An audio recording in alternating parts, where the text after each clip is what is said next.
Uma história de violência. Um artigo de opinião de Duarte Branquinho, publicado na edição online do jornal Nascer do Sol, no dia 27 de novembro de 2024. À semelhança de o que acontece noutros países europeus, a explosão dos subúrbios de Lisboa reflete um fenómeno de asselvajamento da sociedade. Há pouco mais de uma década, saía em França um livro intitulado La France Orange Mécanique.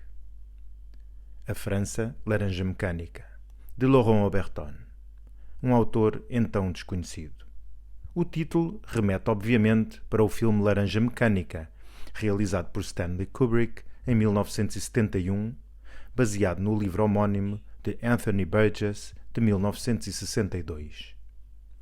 Neste mundo distópico, Alex e os seus droogs praticam a ultraviolência e o governo britânico recorre a uma técnica experimental para resolver o problema da delinquência juvenil. À época, o filme gerou muita polémica, tornou-se de culto para uma geração ansiosa por rebeldia e a sua influência cultural perdurou. Da mesma forma, o livro de Oberton teve um efeito direto no discurso político francês, com personalidades como Marine Le Pen ou Éric Zemmour a usarem expressões como França Laranja Mecânica ou ultraviolência para descrever o estado a que o país chegara.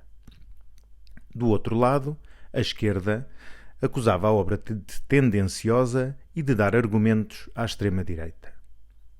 La France Orange Mécanique teve uma vida longa, com várias edições, sendo a última, a definitiva, de 2018. Foi igualmente um êxito de vendas que se calcula ter chegado a mais de 300 mil leitores.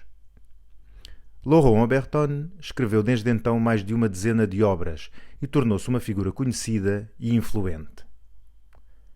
A originalidade do seu primeiro ensaio, considerado um livro-choque, foi fazer uma análise da profunda alteração da criminalidade em França, partindo especialmente das notícias da imprensa regional, por onde o próprio Oberton havia passado enquanto jornalista, que raramente chegavam aos meios de comunicação nacionais.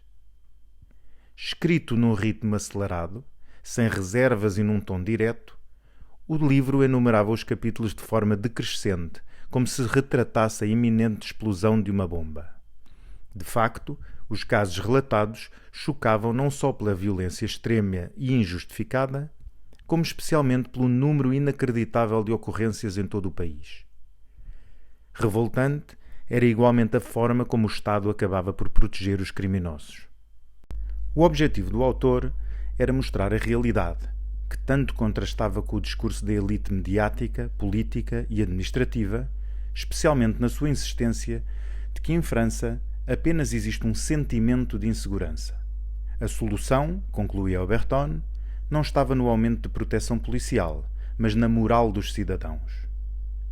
Sem surpresa, o capítulo que mais polémica provocou foi o que apresentava uma análise da criminalidade estrangeira em França e noutros países europeus, com casos concretos e dados estatísticos, que mostrava como as comunidades imigrantes cometiam proporcionalmente mais crimes.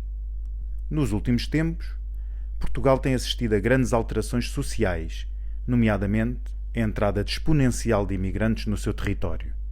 Este fenómeno levou ao aparecimento de novas formas de criminalidade, nomeadamente mais violentas, e ao aumento do conflito social, além do agravamento de problemas anteriores.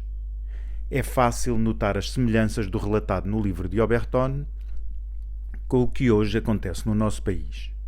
O caso da recente perseguição policial, que terminou com a morte de um imigrante morto pelas forças da ordem e nos motins nos subúrbios, é um cenário bem conhecido noutros países europeus. Não é um fait divers, muito menos se resolve apenas com polícia. É a manifestação de um fenómeno de asselvajamento da sociedade que os políticos da gloriosa diversidade, os juízes da desculpabilização dos oprimidos, os jornalistas da narrativa oficial, entre outros técnicos da utopia, vão fazer tudo para encobrir. Cabe-nos abrir os olhos.